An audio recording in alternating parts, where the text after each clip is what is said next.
vais pas parler de tous les royaumes qu'a mentionné M. Pinault, parce que je ne veux pas faire une répétition de ce que j'ai déjà dit la dernière fois, il y a 18 mois, ou je ne sais pas exactement quand, en 2014. Dominique m'a proposé de choisir deux royaumes, entre guillemets. Et en fait, je dirais que le choix final, c'est Dominique qui l'a fait. Il tenait à ce qu'il y ait un royaume asiatique et un royaume africain. Et donc son choix s'est finalement porté sur le Cambodge et l'Ouganda. Euh, on pourrait trouver ce sujet de conférence à la limite un peu, puis-je utiliser l'adjectif, loufoque, parce que ces deux pays apparemment n'ont rien en commun. Et je suppose que rares sont les Cambodgiens qui ont jamais mis les pieds en Ouganda, et rares sont les Ougandais qui aient jamais mis les pieds au Cambodge. Donc c'est deux pays qui ne se connaissent absolument pas. Si peut-être parmi le personnel onusien, il y a dû y avoir des Ougandais au Cambodge et inversement. Mais c'est des pays qui s'ignorent superbement. D'ailleurs, très longtemps, l'Asie a tourné le dos à l'Afrique et l'Afrique a tourné le dos à l'Asie. Et les deux continents avaient des relations bilatérales, si je puis dire, avec l'Europe, qui était entre guillemets le centre du monde.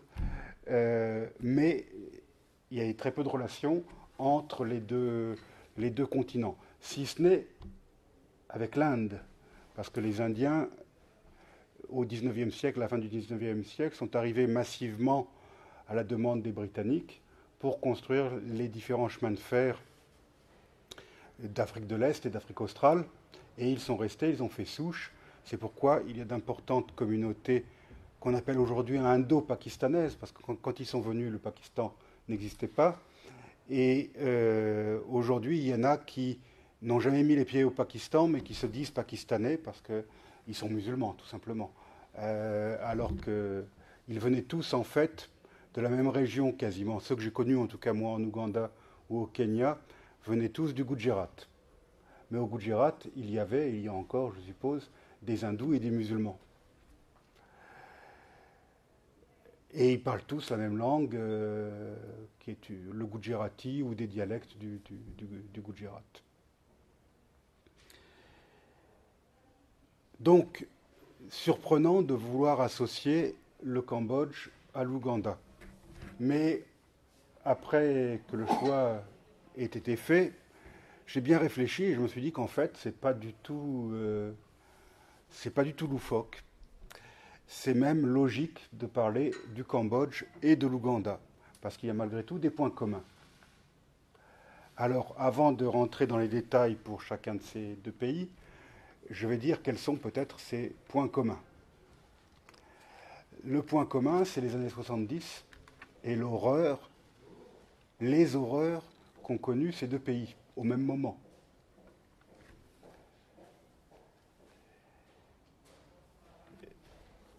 Le régime d'Idi Amin Dada, de 1972 à 1979, le régime des Khmers rouges, de 1975 à 1979. 1979 a été une grande année de chute de dictateurs à l'époque, parce qu'il y a eu la chute de Bokassa, la chute de Mathias Nguema, qui est beaucoup moins connu, mais qui était encore bien plus terrible, en Guinée équatoriale, la chute d'Amin Dada, la chute des Khmers rouges, et j'en oublie certainement. Donc 79, ça a été une année noire pour les dictateurs sanguinaires. Des années 80 de guerre civile et de troubles sanglants, puisque l'Ouganda a connu une guerre civile qui a fait plus de morts que le régime d'Idi Amin Dada, ça aussi on l'oublie souvent.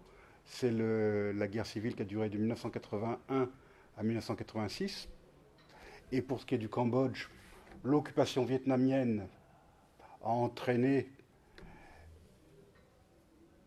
une poursuite et un développement de la guérilla de résistance qui était composée par les Khmers rouges, mais également par les Sihanoukistes, voire même les républicains, qui chacun avait leur mouvement et leur base sur la frontière entre la Thaïlande et le Cambodge pour lutter contre l'occupation vietnamienne. Et enfin, autre point commun, la restauration des monarchies. Pour ce qui est du Cambodge, c'est une monarchie unique. Pour ce qui est de l'Ouganda, 4 monarchies ont été rétablies, alors qu'il y en avait 5. J'expliquerai tout à l'heure pourquoi la 5e n'a toujours pas été rétablie.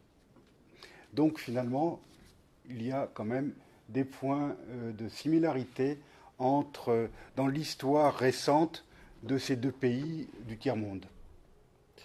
Le dernier point commun, c'est le boom économique, puisque tant l'Ouganda, parce qu'on parle toujours de l'Afrique qui n'avance pas, mais l'Ouganda est un pays en plein boom depuis une vingtaine d'années, avec une croissance remarquable, une croissance économique remarquable.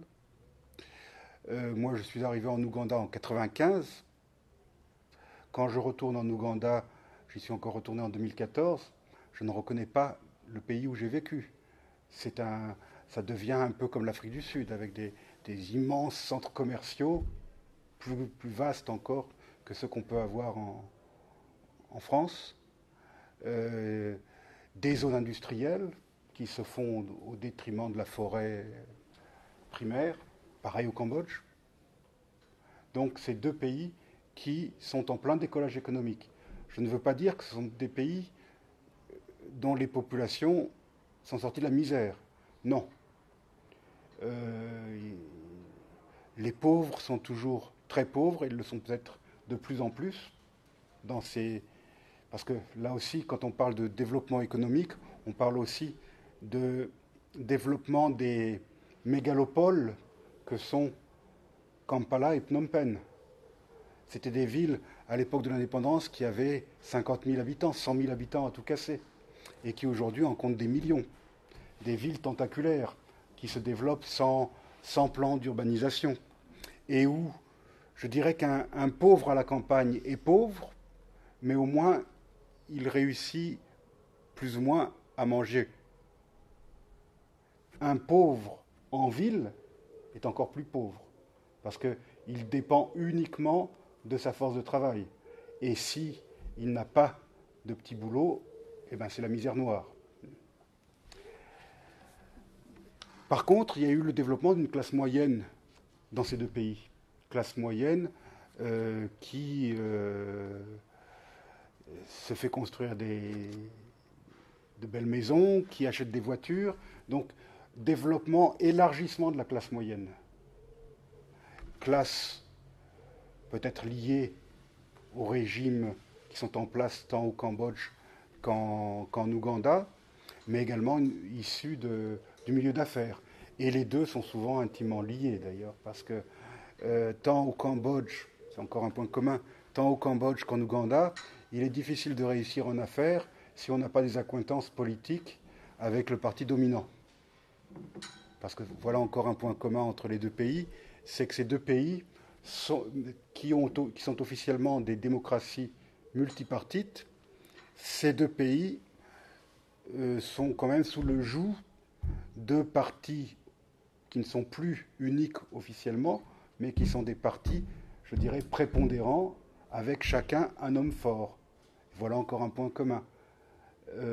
Ces deux hommes qui sont à peu près de la même génération, Museveni d'un côté, Hun Sen de l'autre, ce sont de véritables hommes forts qui tolèrent très difficilement l'opposition et qui n'hésitent pas à réprimer, même violemment, l'opposition. Donc voilà encore un parallèle que je ferai entre ces deux pays. Je vais peut-être commencer à rentrer dans les détails pour le Cambodge. Alors pour le Cambodge, j'ai accroché une carte derrière moi qui est le Cambodge actuel, dont les frontières sont héritées du colonialisme. Parce que même si, comme l'a dit M. Pinault, cette dynastie et ce royaume sont plus que millénaires, les frontières actuelles du Cambodge ne représentent pas du tout ce qu'a été le Cambodge. Donc avant de parler de cette carte-là, je devrais plutôt me diriger vers la carte que j'ai mise sur ce mur, qui représente toute l'Asie du Sud-Est, insulaire et continentale. Je regarderai plutôt l'Asie du Sud-Est continentale. Eh bien, tout ce que vous voyez là, c'était le Cambodge, quasiment. L'empire khmer s'étendait jusqu'au nord Laos, nord de la Thaïlande, une partie de la Birmanie du Sud, le nord de la Malaisie et les 2 tiers du Vietnam actuel. À son apogée. Hein. Naturellement, il y a eu des périodes de grande extension et des périodes de rétrécissement. Je voudrais quand même citer, en ce qui concerne le Vietnam actuel, parce que quand on parle de Vietnam, d'abord le mot Vietnam, j'ai du mal à l'utiliser, parce que ce n'est pas le nom historique de ce pays. Ce pays s'appelait le Dai Viet, à l'époque coloniale on l'a appelé l'Annam. Bon. Et à l'époque coloniale, l'Annam avait été restreint à la partie centrale du Vietnam, parce que le nord, Tonkin, et le sud, Cochinchine, étaient des protectorats français. Donc l'Annam a aussi fini par devenir un protectorat. Et ce que les Français appelaient l'Annam, c'était la partie centrale très étroite entre la mer et la cordillère annamitique. Donc le territoire de l'Annam, dont la capitale est Hue, le territoire de l'Annam, c'était le royaume du Champa autrefois. Le royaume du Champa partage la même civilisation que le Cambodge. Rien à voir avec le Vietnam. Quant au sud du Vietnam, si vous vous amusez à faire des fouilles archéologiques au sud du Vietnam, vous n'allez pas trouver de ruines vietnamiennes. Vous allez trouver des ruines khmer, des ruines cambodgiennes. Le Vietnam, dans sa configuration actuelle, il a 200 ans. Le peuple Viet est issu de la vallée du fleuve Rouge. Et sous la pression démographique, également sous la pression des Mongols à une certaine époque, et des Chinois, ils ont eu tendance à migrer vers le sud et à phagocyter, détruire, éliminer les royaumes qui étaient sur leur chemin. La première victime ayant été le Champa, c'est-à-dire le royaume Cham du centre du Vietnam actuel. Et ensuite, le Cambodge. L'exemple, la dernière portion de territoire cambodgien qui a été annexée par les Vietnamiens, c'est cette île, je ne sais pas si vous la voyez ici, l'île de Phu Quoc, qui est très connue pour son nuoc mam. C'est là qu'on produit le meilleur nuoc mam du Vietnam, la sauce de poisson. Eh bien, cette île, on la voit depuis le Cambodge, c'est un peu comme les îles anglo-normandes, n'est-ce pas? Elle est tout près du Cambodge, très loin du Vietnam, mais elle est vietnamienne. Alors, comment s'est faite cette expansion vietnamienne? Parfois par la force militaire, mais parfois tout simplement par l'infiltration. Les Viettes venaient s'installer, ouvraient une boutique, faisaient du commerce, se multipliaient, et puis lorsqu'ils devenaient majoritaires, eh ben, c'était un fait accompli, et ils arrivaient à mettre un gouverneur Viet dans la province en question qui prêtait allégeance à l'empereur du Vietnam. Et c'est comme ça que le Vietnam est devenu Vietnam aux dépens de l'Empire Khmer. Les Thaïlandais, là aussi j'aime pas utiliser le mot thaïlandais, je préfère dire les Siamois, parce que la Thaïlande s'appelait autrefois le Siam. Le mot Siam n'est pas plus thaï que Thaïlande. Le mot Siam, c'est un mot d'origine chinoise, parce qu'on se réfère souvent aux chroniques chinoises pour connaître l'histoire de cette région. Parce que souvent, les seuls documents écrits qu'on a pour les périodes anciennes sont les chroniques chinoises. Les Chinois étaient des grands voyageurs. Et le nom chinois pour ces principautés thaï qui se trouvaient dans la vallée du Ménam, ici, c'était Sien.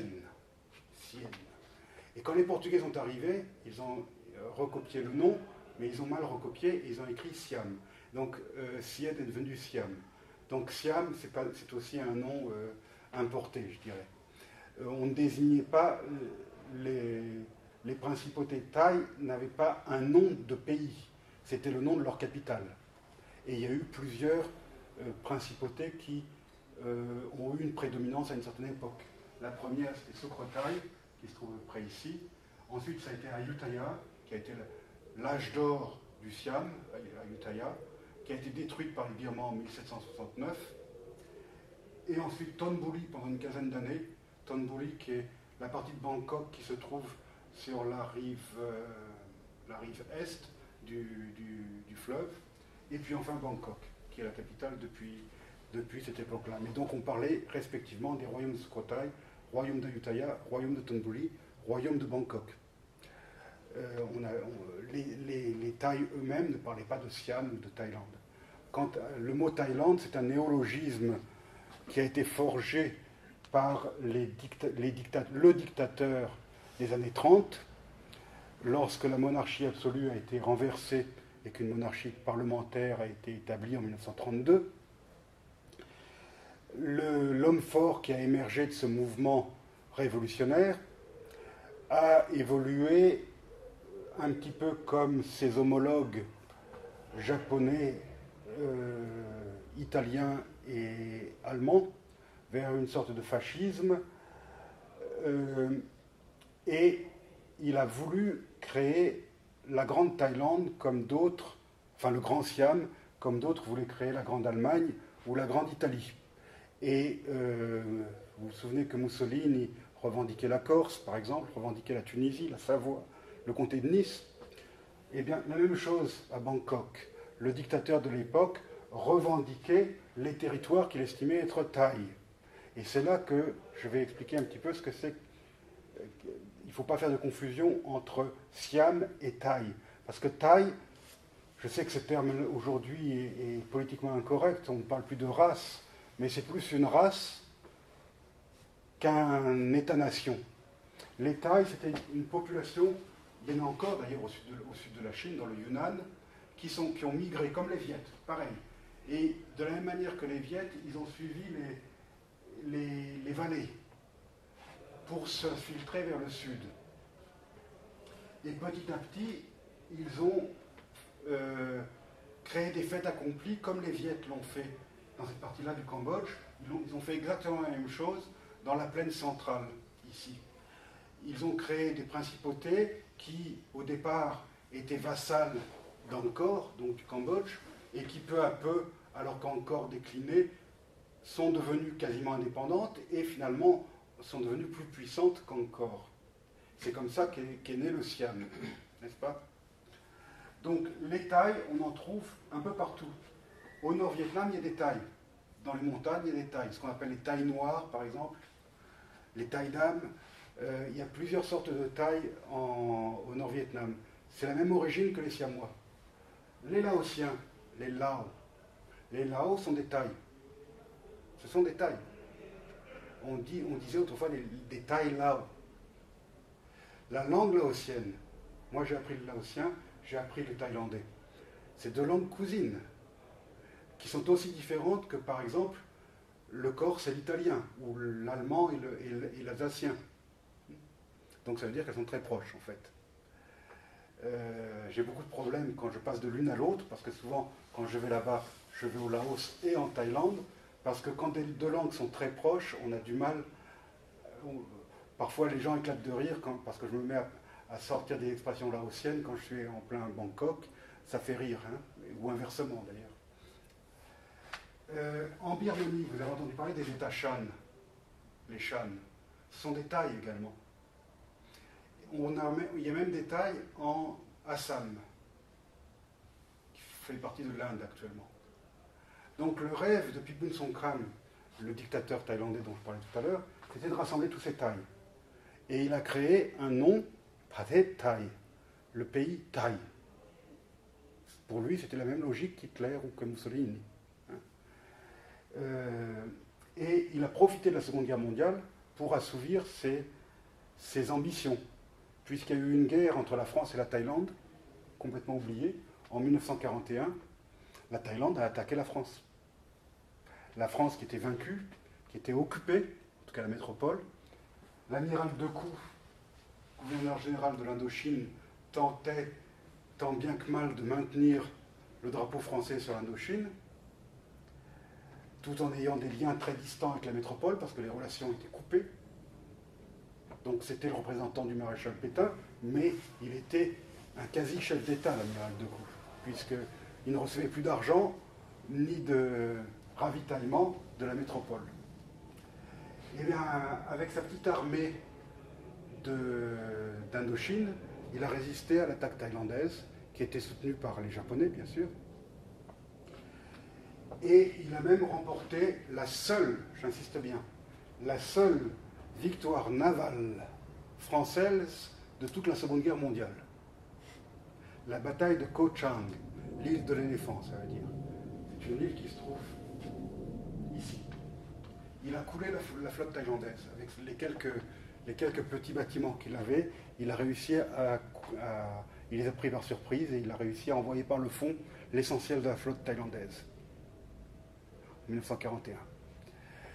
Par contre, il a eu du mal à faire face aux incursions thaï en territoire cambodgien parce que son armée avait de sérieux problèmes logistiques. Et le Japon a aussitôt proposé ses bons offices pour faire une conciliation entre le Siam, entre la Thaïlande et la France. Naturellement, c'était une conciliation intéressée parce que le Japon soutenait la Thaïlande en sous-main. Et l'amiral Decoux a été obligé d'accepter de céder les provinces cambodgiennes et laotiennes à la Thaïlande. La province de Samebuli, c'est-à-dire les territoires qui se trouvent sur la rive droite du Mékong, au Laos, la province de Sanyabuli et la province de Champasak, au sud, ont été cédés à la Thaïlande. Et la province de Siem Reap a également été cédée Siem Reap et Sisophon ont été cédés à la Thaïlande, c'est-à-dire les temples d'Angkor. Les temples d'Angkor se sont retrouvés thaïs, comme c'était le cas autrefois. En 1946, la Thaïlande a été obligée de rendre ses territoires à l'Indochine. Donc tout ça pour vous dire que lorsque les colonialistes français sont arrivés en Indochine, sous Napoléon III, n'oubliez pas que l'Indochine, c'est l'œuvre des amiraux. Très longtemps, il y a eu une succession d'amiraux à la tête de l'Indochine. Et l'amiral Decoux était lui aussi un amiral. C'était un retour à la tradition de l'époque de Napoléon III. Quand les Français ont pris pied en Indochine, ils ont pris pied d'abord en Cochinchine, donc le tiers sud de ce qu'on appelle aujourd'hui le Vietnam. Ils se sont intéressés au Cambodge, et le Cambodge était en train de disparaître, parce qu'il avait subi les empiètements vietnamiens depuis des décennies, et il subissait une vassalisation, ce qui restait, subissait une vassalisation de Bangkok, du roi du Siam. Donc, il est de bon ton aujourd'hui de dire tout le mal possible du colonialisme, mais en ce qui concerne le Cambodge et aussi le Laos, le colonialisme a été une bénédiction pour ces deux pays. Parce que si les Français n'étaient pas arrivés au Cambodge puis au Laos, ces deux pays n'existeraient plus du tout aujourd'hui. Ils seraient, pour la plus grande partie de leur territoire actuel, des provinces thaïlandaises, et pour certaines provinces orientales, des provinces vietnamiennes. Donc, la présence française a figé le processus inéluctable de disparition de ces deux pays. Donc, le Cambodge actuel, c'est 180 000 km², ce n'est qu'un confetti par rapport à ce que l'Empire Khmer fut. Je ne sais pas si vous êtes déjà allé en Thaïlande, mais en Thaïlande, vous pouvez visiter de magnifiques temples Khmer, à Pimai, à Surin et dans d'autres régions de Thaïlande.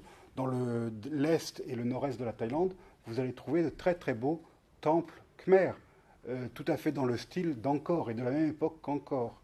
Mais ce sont des temples thaïlandais. Des temples thaïlandais, mais Khmer. Je ne sais pas si vous avez entendu parler de ce conflit armé qui a eu lieu il y a 2 ans peut-être, entre la Thaïlande et le Cambodge. C'est un vieux serpent de mer qui ressent de temps à autre, le conflit du temple de Krao Pravihan, ou Krao Pravihir en khmer. C'est un temple qui a le malheur d'être juste sur la frontière.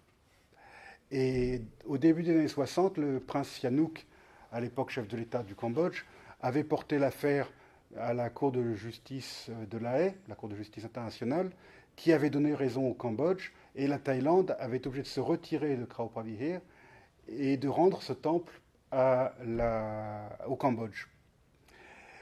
Mais le problème de ce temple, c'est qu'il est très haut et le Cambodge est en bas. Et que la Thaïlande, à cet endroit-là aussi, est plus haute. Et qu'il y a une très bonne route, les Thaïlandais ont fait une très bonne route facilitant l'accès au temple de Krao Pravihir, alors qu'il est très difficile d'accès du côté cambodgien. Ce qui fait que les Thaïlandais n'ont jamais complètement renoncé. Et ça s'est réchauffé à nouveau, ce conflit, il y a 2 ou 3 ans. Il y a eu des morts de part et d'autre. Des soldats thaïs, des soldats khmers ont été tués au combat pour ce temple, qui est un temple magnifique. Hein. C'est tout à fait un temple angkorien de l'époque d'Angkor. Aujourd'hui, il est fermement sous le contrôle cambodgien. Mais il est toujours plus facile d'accès depuis la Thaïlande. Au sud du Laos, il y a un temple qu'on appelle Wat Phu, ce qui signifie le temple de la montagne, qui se trouve dans la forêt de Champasak, où j'ai eu le privilège de me rendre. Si vous voulez voir ce que c'est qu'un temple khmer, je dirais presque, n'allez pas à Angkor Wat. Parce qu'à Angkor Wat, il y a autant de monde que dans le métro aux heures de pointe. C'est un des endroits les plus visités au monde actuellement, le temple d'Angkor Wat. C'est vraiment des groupes de touristes de Chine, du Japon, de Thaïlande, d'Europe, d'Amérique, d'Australie. C'est impressionnant. À Wat Phu, j'ai eu le privilège de visiter ce temple, j'étais tout seul. J'ai pu me promener tout seul dans ce temple magnifique, qui est plus ancien que les temples d'Angkor. Mais il se trouve en territoire laotien. Donc tout ça montre ce que j'essaye d'expliquer, que le Cambodge, c'était immense. Ça devait faire peut-être 1 million de kilomètres carrés, au bas mot. Aujourd'hui, le Cambodge n'en fait plus que 180 000 kilomètres carrés. Mais il pourrait en faire encore moins si les Français n'étaient pas arrivés. Et d'ailleurs, lorsque les Français sont arrivés, ils ont imposé leur protectorat sur moins que ça. Parce que toute cette région-là est restée province thaïlandaise, province thaïlandaise au pluriel, donc, jusqu'en 1907, lorsque le roi Sisowat, grâce à la France bien sûr, a réussi à récupérer cette région-là, dont les temples d'Angkor. Jusqu'en 1907, les temples d'Angkor étaient situés en territoire siamois.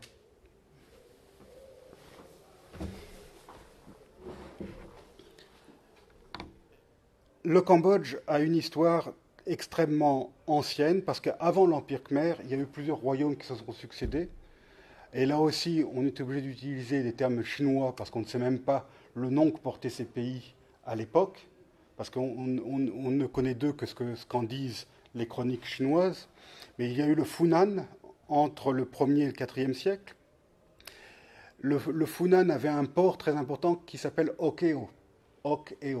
Et Oc Eo se trouve actuellement en territoire vietnamien, en Cochinchine. Et à Oc Eo, on a retrouvé des morceaux de poterie romaine.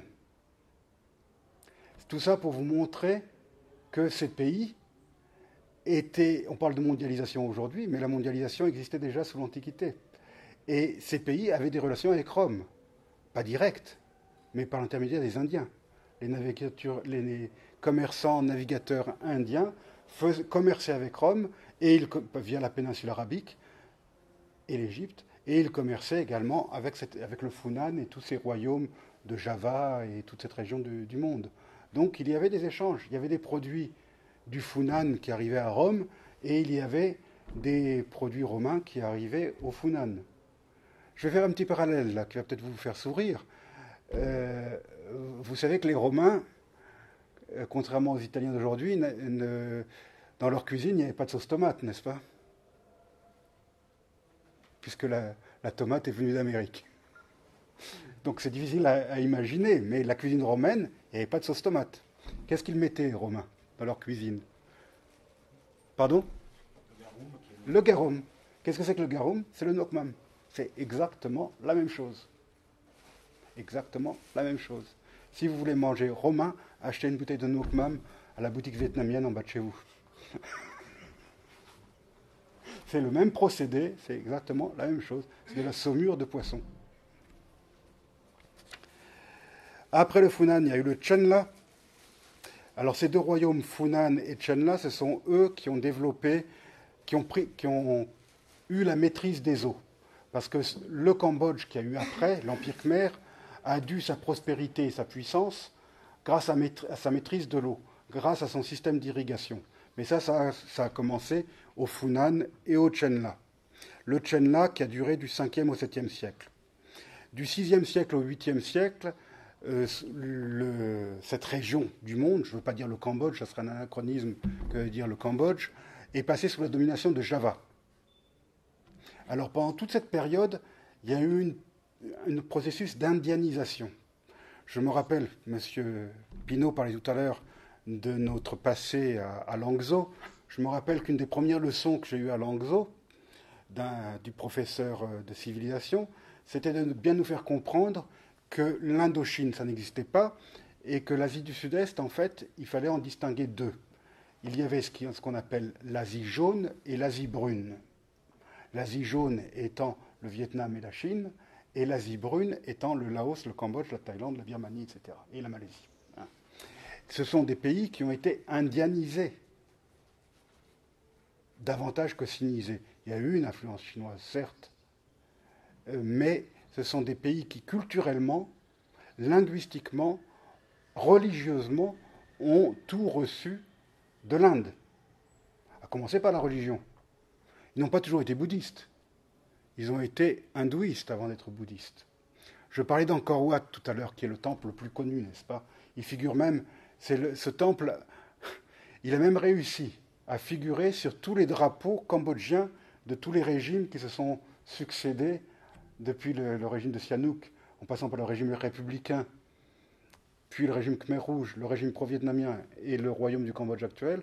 Tous ont la silhouette du temple d'Angkor Wat sur le drapeau.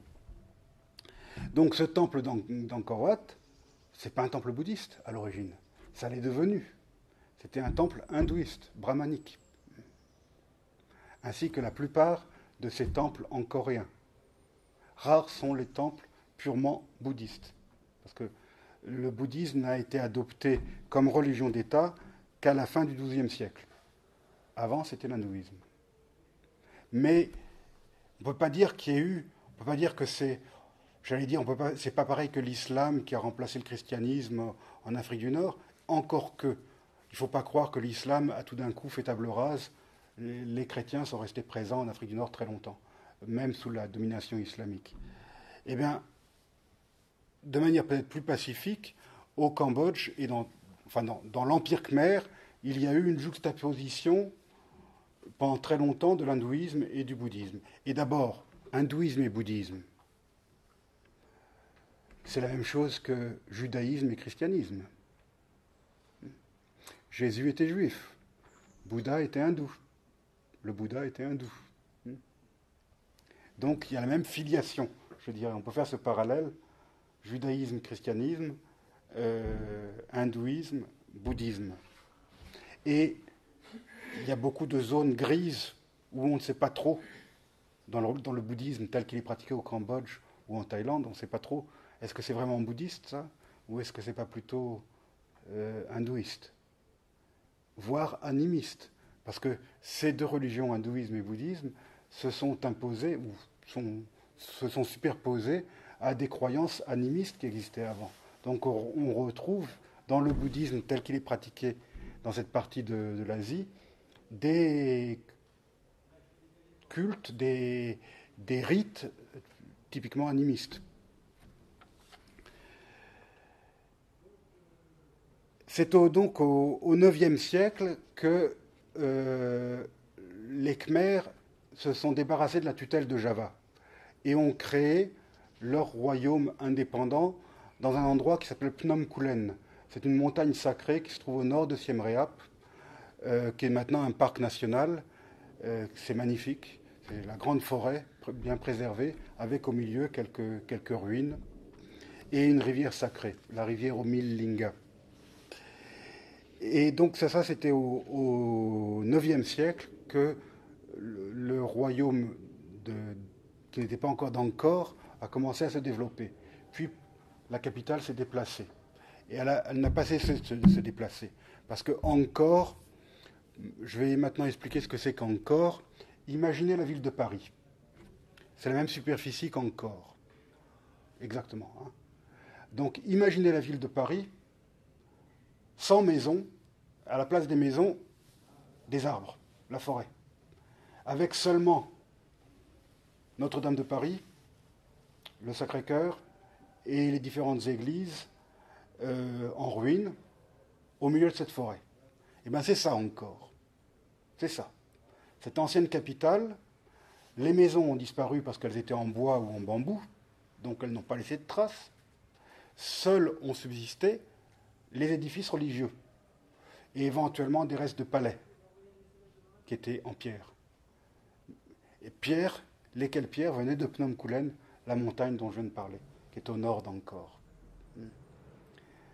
Donc quand on parle d'Angkor, ce n'est pas un temple, c'est des dizaines, voire des centaines de temples éparpillés dans la forêt, sur une superficie aussi vaste que la ville de Paris intramuros. Moi qui suis allé un grand nombre de fois encore, je suis loin d'avoir visité tous les temples. J'ai dû en visiter peut-être au maximum une vingtaine. Alors qu'il y en a beaucoup plus, et qui sont tous dignes d'intérêt. Alors, la période angkorienne, qui est donc l'âge d'or du Cambodge, c'est du 9e au 14e siècle. Et le personnage dont je parle dans mon livre, qui est à la fois Charlemagne et Saint-Louis, c'est Jayavarman VII. C'est le souverain pour lequel moi j'ai le plus d'admiration et je pense qu'il est encore vénéré par tous les Cambodgiens, Jayavarman VII. C'est lui qui a éduqué son peuple, qui a fait construire des routes, construire des hôpitaux, et qui avait le souci du bien-être de son peuple. On sait ce qu'il a dit parce que, naturellement, ses propos ont été transcrits sur des stèles. Chaque fois qu'il fondait un hôpital ou qu'il fondait, ou sur les bornes aussi, les bornes sur les routes pavées qui sillonnaient l'Empire à partir d'Angkor, qui était le centre, comme les routes romaines. Hein. Il y avait des bornes, et sur les bornes, on a retrouvé des proclamations ou des édits du roi, des rois, mais en particulier de celui-ci. Et il a donc dit votre souffrance est ma souffrance, ce qui prouve à quel point il avait à cœur le bien-être de son peuple. Alors Jayavarman VII, ainsi que ses prédécesseurs et successeurs, ont beaucoup fait aussi pour le développement de l'irrigation. Angkor, on dit souvent qu'Angkor a dû sa prospérité aux canaux et aux barails. Les barails, ce sont des immenses lacs artificiels qui ont été créés, qui avaient un but religieux, mais également pour l'agriculture, la riziculture. Malheureusement, mais ça c'est pas pour vous qui êtes férus d'histoire royale européenne et française en particulier, ça ne vous est pas complètement étranger.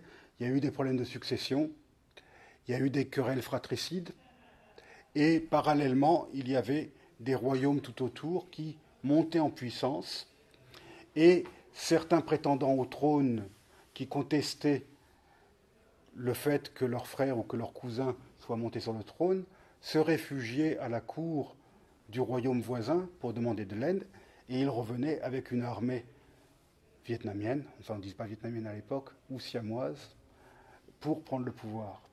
Ça a été le début de la fin du Cambodge. C'est parce que, naturellement, ces souverains voisins n'aidaient pas un prétendant par charité bouddhiste.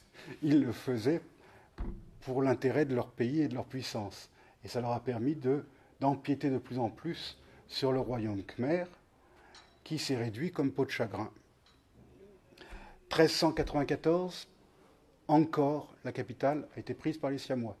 Et quand je dis prise, elle a été saccagée. Ils ont pillé et emporté euh, les statues, les richesses, l'or, vers Ayutthaya, la capitale siamoise. Et pas seulement les objets, mais ils ont emmené aussi les artisans, les savants, les lettrés dans leur pays. Mais ça, c'était la tradition à l'époque. Chaque fois qu'un pays, qu'un royaume vainquait, défaisait un royaume voisin, eh bien, il faisait ça. Euh, Nabucodonosor n'a-t-il pas fait de même avec Jérusalem, n'est-ce pas? On retrouve les mêmes habitudes. Et c'est pourquoi le royaume de Thaïlande aujourd'hui, je dirais que c'est un royaume khmer. Parce que dans la tradition royale siamoise, tradition religieuse également, mais c'est tout à fait le Cambodge. Ils ont emprunté, même s'ils n'en sont pas conscients aujourd'hui, les Thaïlandais modernes n'en savent rien, sauf les gens instruits, mais tous leurs rituels, toutes leurs traditions royales sont des emprunts à Angkor.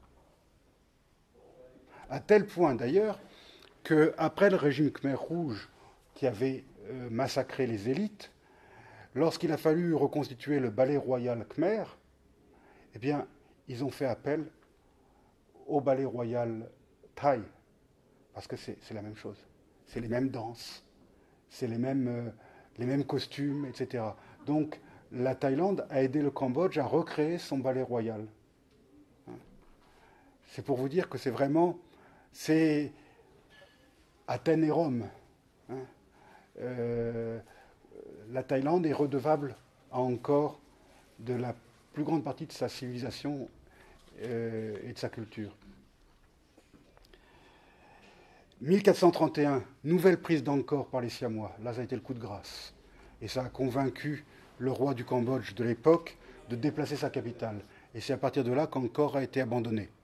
Alors là, je tiens à dissiper un mythe qui a longtemps couru, comme quoi Angkor était une capitale oubliée et qui a été redécouverte par les explorateurs français. Ça, c'est complètement faux. Angkor a toujours été connu, et certains temples, d'ailleurs, ont toujours été en activité. Il y a toujours eu des prêtres bouddhistes, des moines bouddhistes, qui officiaient dans ces temples. Que la végétation ait repris ses droits, c'est certain. Que la forêt ait gagné, c'est certain. Mais tous les Cambodgiens savaient exactement où se trouvait Angkor. Ce n'était pas une capitale oubliée. Donc la capitale du royaume a été déplacée d'abord à Longvek, puis à Udong. Udong, c'est à une quarantaine de kilomètres de Phnom Penh. Et, en 1593, Udong. Et enfin, à Phnom Penh, dans la période la plus récente. Phnom Penh n'est pas une ville très très ancienne. Mais quand les Français sont arrivés, le roi du Cambodge résidait effectivement à Phnom Penh. Phnom Penh qui est situé au confluent de 4 cours d'eau. Il y a le Mekong qui vient du Laos, il y a le Tonlé Sap qui vient de ce lac, cet immense lac qui est à l'intérieur du Cambodge, et à Phnom Penh, ce Mekong réunifié se divise aussitôt en 2 branches. Le Mekong à proprement parler qui va former le delta au Vietnam, et le Bassac qui se jette directement dans la mer, également au Vietnam. Donc à cet endroit-là, vous voyez 4 cours d'eau venant ou allant dans des directions différentes. Je fais une petite parenthèse au sujet du Tonlé Sap, parce que c'est un fleuve très intéressant. C'est un fleuve à double sens. Parce que à la saison sèche, le Tonlé Sap se vide, le lac, parce que Tonlé Sap, ça veut dire grand lac en khmer. Ce lac se déverse dans le Mekong, mais à la saison des pluies, quand le Mekong est très fort, eh bien, il renvoie de l'eau dans le lac, et c'est donc un lac à géométrie variable. Il passe du simple au décuple. Toute la zone tout autour, ce sont des marécages, et sa superficie en dépend, donc dépend de la montée ou la descente des eaux. C'est pour ça que je dis que c'est un fleuve, parce que du lac jusqu'à Phnom Penh, ça forme un fleuve, c'est un fleuve à double sens. Le protectorat français, 1863-1953, 90 ans. C'est une période relativement brève en termes d'histoire. Mais c'est une période qui a permis au Cambodge de se reconstruire. Parce que le Cambodge était en voie de disparition lorsque les Français sont arrivés. Et également de récupérer ses provinces et de récupérer les temples d'Angkor. 1941, en pleine Seconde Guerre mondiale, le Norodom Sihanouk est monté sur le trône. C'était le choix de l'amiral Decoux. Il n'était pas forcément l'unique candidat au trône, mais c'est l'amiral Decoux qui a choisi ce jeune homme de 18 ans, qui lui semblait tout à fait francophile et facilement peut-être manipulable. Mais c'est malgré tout Norodom Sihanouk qui a mené la croisade royale pour l'indépendance, qui a permis au Cambodge de retrouver son indépendance en 1953. 1963, le Cambodge a rejeté l'aide américaine, les Américains qui étaient en train d'intervenir au Vietnam. 1970, coup d'État soutenu par la CIA contre le prince Sihanouk, effectué par des officiers khmer, dont le principal était le général Lon Nol, devenu ensuite maréchal, qui est ensuite devenu président de la République khmer, qui a duré 5 ans. Sihanouk était en voyage à l'étranger lorsqu'il a été renversé, et il s'est aussitôt allié avec ses ennemis, les communistes cambodgiens, qu'il avait lui-même surnommés, c'est lui qui avait trouvé ce nom, les Khmers rouges. Et il a fait un accord de circonstance avec eux pour lutter contre Lon Nol. Les Khmers rouges, avec le soutien des Vietnamiens communistes, ont développé leur emprise sur les campagnes et peu à peu ont pris le contrôle du pays. Et ça a culminé le 17 avril 1975 avec la chute de Phnom Penh et donc la victoire des Khmers rouges. Ils ont mis le prince Sihanouk comme chef de l'État, les Khmers rouges. Il a démissionné l'année suivante. Mais il avait tout à fait cautionné la prise de pouvoir par les Khmers rouges. Il ne les a dénoncés qu'après la chute des Khmers rouges. 77-78, je passe peut-être sur le régime Khmer rouge, je pense que vous en avez beaucoup entendu parler. Certains chefs Khmer rouges des provinces orientales du pays ont fait défection et se sont enfuis au Vietnam. Et là, ensuite, en fin 78, ils sont revenus au Cambodge avec l'armée vietnamienne. Ce sont les dirigeants actuels du Cambodge. Donc les dirigeants actuels du Cambodge, ce sont des Khmers rouges, ce sont des anciens Khmers rouges qui ont choisi le camp du Vietnam et qui ont été mis au pouvoir par les Vietnamiens. 79 jusqu'à 89, occupation du Cambodge par l'armée vietnamienne qui a mis sur pied la République populaire du Kampuchea, donc un régime vassal qui n'a pas été reconnu internationalement, sauf par le bloc de l'Est, puisqu'il y avait encore un bloc de l'Est à l'époque, et qui était soutenu à bout de bras par Hanoï, par le Vietnam communiste. Pendant ce temps, Sihanouk a refait alliance avec les Khmers rouges, et ils ont mené une lutte de guérilla contre le régime pro-vietnamien. Finalement, il y a eu le fameux discours de Gorbatchev à Vladivostok qui a annoncé la fin du soutien soviétique au régime d'Afghanistan, mais aussi à l'occupation vietnamienne du Cambodge, ce qui a amené le Vietnam en 1989 à se retirer du Cambodge, et ce qui a amené des contacts directs entre Sihanouk et le régime pro-vietnamien de Hun Sen, et ils ont fini par se mettre d'accord en 1991, les accords de Paris, qui ont permis à l'ONU de faire une gigantesque opération pendant laquelle la souveraineté du Cambodge a été mise entre parenthèses. C'est l'APRONUC qui a dirigé le Cambodge. C'est un Japonais, dont j'ai oublié le nom, qui était un véritable proconsul, qui était le chef d'État du Cambodge, de fait. Ça a duré presque 2 ans, et au bout de ces 2 ans, il y a eu des élections générales qui ont vu la victoire du parti sihanoukiste avec 45% des voix, suivi par le Parti du peuple cambodgien, qui est l'ancien parti communiste, avec 38% des voix. Et là, il y a eu une solution tout à fait cambodgienne qui a été trouvée. Et naturellement, les accords ont permis la restauration de la monarchie. Monarchie qu'on croyait oubliée. Eh bien, Norodom Sihanouk est remonté sur le trône en 1993. Et il a nommé 2 premiers ministres. Un premier Premier ministre et un second Premier ministre. En la personne de son fils, Ranariddh, qui était le chef du parti gagnant aux élections, le prince Ranariddh est devenu premier ministre, et Hun Sen, l'homme fort des communistes cambodgiens, est devenu second Premier ministre.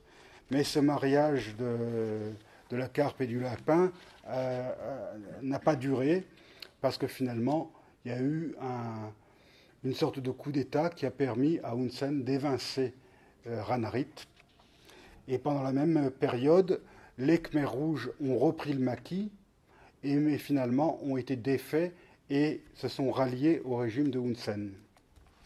Et Lon Nol, qu'est-ce que je dis, Pol Pot, est mort en 98, alors qu'il avait été arrêté par ses propres frères d'armes qui cherchaient à se rallier au régime de Hun Sen. Donc les Khmers rouges aujourd'hui ont disparu. Il n'y a plus de guérilla Khmers rouges.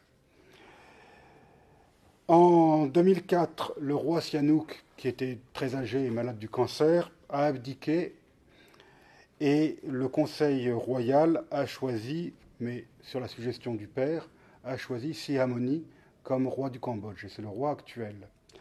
Le roi Sihamoni est donc devenu roi le 29 octobre 2004. En 2012, celui qu'on appelait le roi père, c'est-à-dire Sihanouk, est décédé.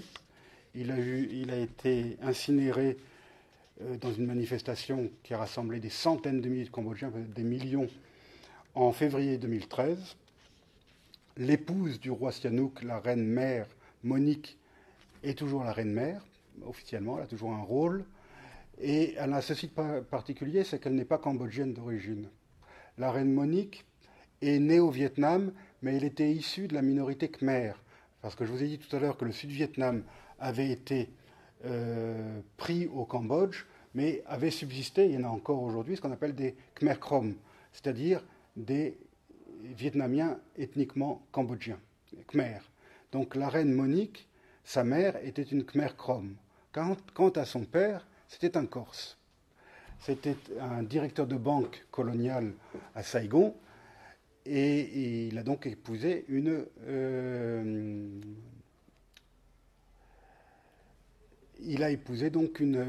Khmer Krom, et de ce mariage est issue la reine Monique, qui a rencontré le prince Sihanouk au lycée de Saigon. Donc le roi actuel du Cambodge, je suis heureux de vous l'annoncer, est d'origine corse, au moins pour un quart, puisque son grand-père grand-père maternel, était corse. Il a été tué, c'est un des martyrs du 8 mars 1945, lorsqu'il y a eu le coup de force japonais contre le gouvernement de l'amiral Decoux, et que de nombreux Français ont été massacrés et emprisonnés. Donc le père de la reine Monique fut l'une des victimes. Je passe rapidement à l'Ouganda. On a déjà consommé tout le temps. Tu peux nous faire quelque chose de concis en 15 minutes sur l'Ouganda ? Je vais essayer. Donc, l'Ouganda. Là aussi, c'est une histoire très ancienne, puisque les populations bantoues qui peuplent la moitié sud de l'Ouganda sont arrivées vers 300 avant Jésus-Christ. Et qu'il y a eu aussi des empires plus ou moins mythiques, l'empire du Kitara au XIVe et XVe siècle, qui couvrait toute l'Afrique des Grands Lacs actuelle. Alors je me tourne vers cette carte qui est là-bas. Pas la même carte, hein. Non, la carte qui est là-bas. Qui a évolué en plusieurs royaumes. Et c'est là que je vais énumérer les différents royaumes de l'Afrique des Grands Lacs. Il y a eu le Bouganda, il y a eu le Bunyoro, Ankole, Toro, et le Rwanda et le Burundi. Plus d'autres royaumes dans ce qui est aujourd'hui la République démocratique du Congo, l'ancien Zaïre. Là aussi, il y a eu des royaumes qui ont été très puissants à une certaine époque, un peu moins à une autre époque. Le royaume du Bunyoro, par exemple, a eu une très grande importance historique. Le royaume du Bunyoro se trouve toujours d'ailleurs, sur les bords du lac Albert, qui forme la frontière entre le Zaïre et l'Ouganda. Puis peu à peu, le royaume du Bouganda est monté en puissance. Et lorsque les explorateurs d'abord, puis les missionnaires, sont arrivés dans ce qui n'était pas encore l'Ouganda, ils ont fait la connaissance d'abord avec le royaume du Bouganda et son Kabaka. Kabaka, ça veut dire roi en Luganda, en la langue des Baganda. Ils ont fait la connaissance de Moutessa II. Moutessa II, qui est un personnage tout à fait intéressant et retors, très intelligent, qui a cherché à faire jouer la concurrence entre anglais, allemands, arabes pour maintenir son indépendance. Les Arabes et les Swahilis, c'est-à-dire les islamisés de la côte de l'océan Indien, avaient tenté de convertir le Kabaka à l'islam. 30 ans plus tard, les premiers missionnaires anglicans sont arrivés en 1877, suivis 2 ans plus tard par le père Lourdel. Père Lourdel, illustre inconnu dont j'aime rappeler la mémoire lorsque je parle de l'Ouganda, parce que le père Lourdel, français, originaire du village de Dury, dans le Pas-de-Calais, le père Lourdel est un grand homme très connu en Ouganda. Il y a des immeubles qui portent son nom, il y a des avenues de Kampala qui portent son nom, il y a des statues du père Lourdel un peu partout en Ouganda, et c'est un illustre inconnu en France. Le père Lourdel est le premier français et le premier prêtre catholique à avoir mis les pieds en Ouganda. Son travail d'évangélisation a eu un grand succès, puisque le Kabaka, après la mort de Moutessa II, il y a eu le Kabaka Mwanga, qui était tout jeune et qui fumait du chanvre. Le Kabaka, donc, a pris ombrage du nombre de conversions catholiques, mais aussi protestantes, et ça a valu une grande persécution. Mwanga II est devenu un véritable Dioclétien Muganda, et c'est comme ça qu'on a eu les martyrs de l'Ouganda, qui sont célébrés chaque année le 3 juin.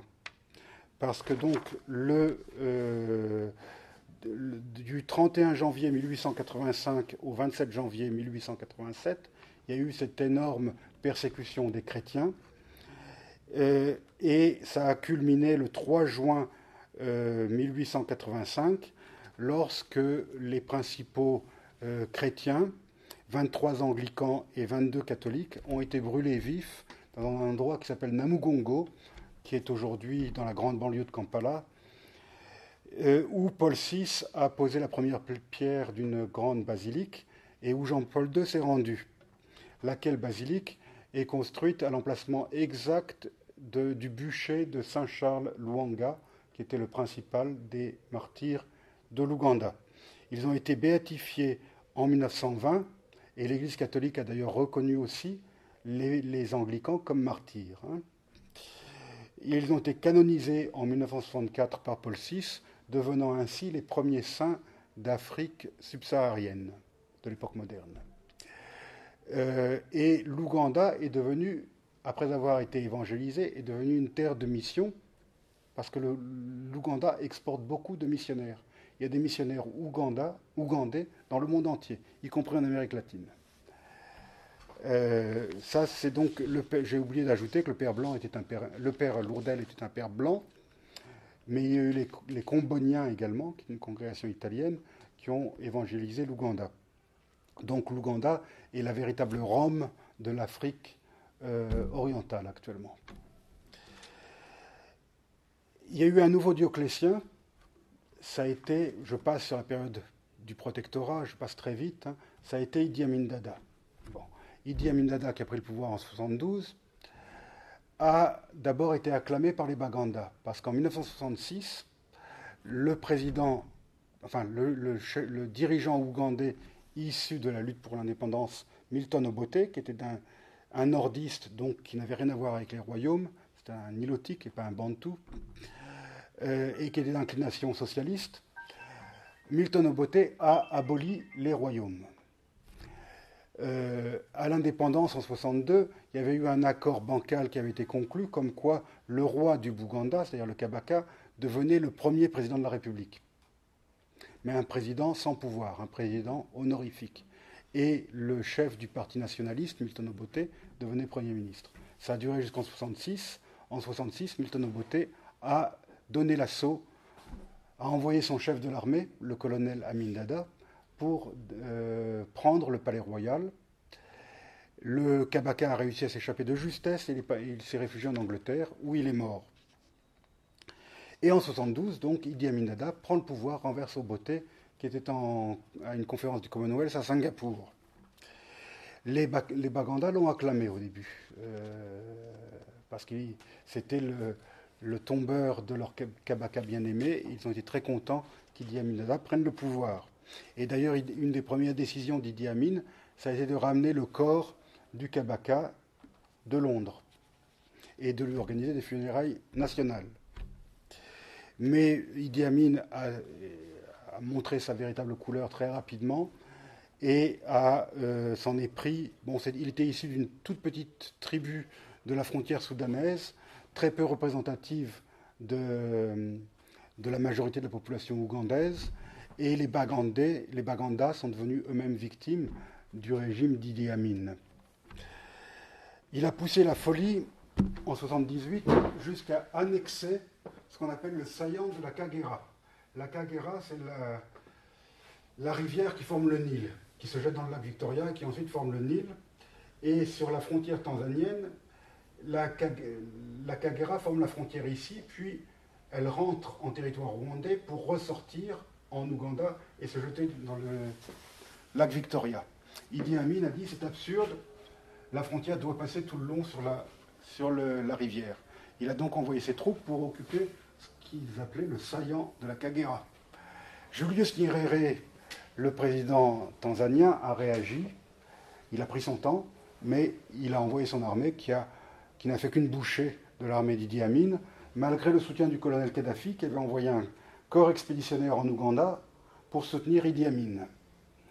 Il y a eu un véritable massacre de Libyens qui étaient habitués au désert, mais pas du tout à la guerre dans l'Afrique verte et humide. Des milliers de Libyens sont morts en Ouganda. Et l'armée tanzanienne a pris Kampala avec l'appui de l'opposition armée ougandaise. Des élections ont eu lieu et Milton Obote est revenu au pouvoir. Aussitôt, Yoweri Museveni, qui était le chef d'un petit parti marxiste, a pris le maquis et a dirigé, c'est ce que j'ai dit tout à l'heure dans mes propos initiaux, une guerre de libération, entre guillemets, contre le régime d'Obote, qui a duré 5 ans et qui a fait beaucoup plus de morts que le régime d'Amin Dada. Morts du fait de la guérilla, morts du fait des opérations de contre-guérilla du régime d'Obote. Janvier 86, Museveni prend Kampala et devient chef de l'État. Mais il était redevable aux Baganda qu'il avait soutenus dans la lutte contre Obote, parce que les Baganda vraiment ne pouvaient pas voir Obote qui avait aboli leur chère monarchie. Donc il y a eu une sorte de deal entre Museveni, le marxiste, et les représentants des monarchies de ces différents royaumes, qui a permis en 1993 le rétablissement des monarchies. Donc la principale, celle du Bouganda, a été rétablie, et le fils de Mutesa II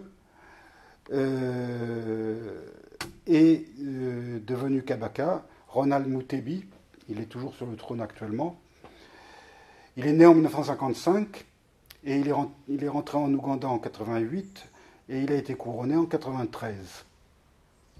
Les autres royaumes ont connu la même évolution. Le Bunyoro a retrouvé un roi, le roi Solomon, qui est toujours sur le roi Salomon, ça fait bien, n'est-ce pas, qui est toujours sur le trône. Le royaume de Toro, quand je me trouvais en Ouganda, le roi du Toro est décédé. Il était tout jeune, il avait 35 ans quand il est mort. Il n'avait pas 40 ans. Et c'est son fils qui est monté sur le trône. Je me rappelle très bien de la cérémonie de couronnement. Le nouveau roi avait 3 ans. Et il a dû faire tous les rituels d'intronisation qui durent toute une journée, mais il les a fait avec le plus grand sérieux. Et il est donc monté sur le trône. Aujourd'hui, il doit avoir 24 ans. Il a fini ses études en Angleterre. C'est l'un des plus jeunes souverains du monde. Et le royaume de Busoga. Busoga, c'est la région de Jinja, c'est les sources du Nil, ici. Le Busoga a une particularité, c'est que ce n'est pas une monarchie héréditaire, c'est une monarchie que je ne qualifierais pas d'élective, mais presque, parce que c'est les grands chefs coutumiers du Busoga qui, à la mort du roi, se réunissent pour choisir l'un d'entre eux comme nouveau roi. Alors il y a un grand royaume qui n'a pas retrouvé son roi parce que Museveni a refusé de rétablir la monarchie, c'est le royaume d'Ankole. Ankole, c'est le sud-ouest de l'Ouganda, capitale Mbarara. Pourquoi il ne l'a pas rétabli? Parce que lui-même, Museveni, est originaire de cette région. Et Museveni, c'est comme Hun Sen au Cambodge, c'est un homme fort. Et je suppose qu'avoir un roi de son ethnie au sud, de fait au-dessus de lui, sans être vraiment au-dessus de lui, ça lui posait problème. Donc il s'est opposé au couronnement du prince John Barijé, que j'ai bien connu, qui est décédé maintenant, qui était le prétendant, qui a d'ailleurs fait un couronnement, il a été couronné, mais son couronnement a été invalidé par le gouvernement ougandais. Alors l'Ankole, c'est très similaire au Rwanda et au Burundi, c'est-à-dire que ce pays est divisé en deux classes. Vous avez une classe d'éleveurs dominante, qui sont les Bahima, c'est l'équivalent des Tutsis, et une classe de cultivateurs, généralement en dessous, qui sont les Bahilu, c'est l'équivalent des Hutus au Rwanda et au Burundi. Tout ce que je viens de vous raconter, vous le retrouverez, en ce qui concerne le Cambodge, c'est le chapitre 2 de mon premier tome sur le royaume d'Asie. Et en ce qui concerne l'Ouganda, c'est le 3e chapitre du tome 2, qui comprend également le Rwanda et le Burundi, parce que tout ça c'est le même ensemble. Hein. C'est des monarchies qui ont à peu près la même structure et un peu la même histoire. Donc j'ai fait un chapitre sur les royaumes des Grands Lacs. Les Grands Lacs qui sont le lac Victoria, le lac Albert, le lac Édouard, le lac Kivu et le lac Tanganyika.